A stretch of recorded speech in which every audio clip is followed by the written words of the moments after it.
Okay, I'm inside my Google Sheet, all right, and today we're going to look into this particular function called the floor. Okay, floor basically, unlike round sometimes it goes up, it goes down. Okay, but floor will always goes down. All right.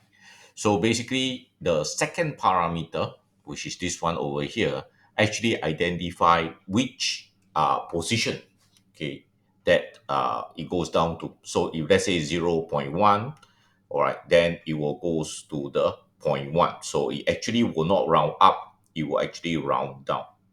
See that? And if it's a one position, all right, so it will round up to here. So it will take away the 0.85, so it will still only round down. Okay, so it will not go up.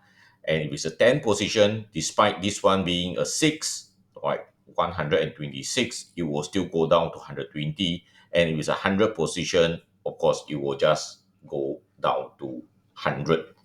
Right. So whenever you just want things to get goes down, okay, uh, just use the floor function.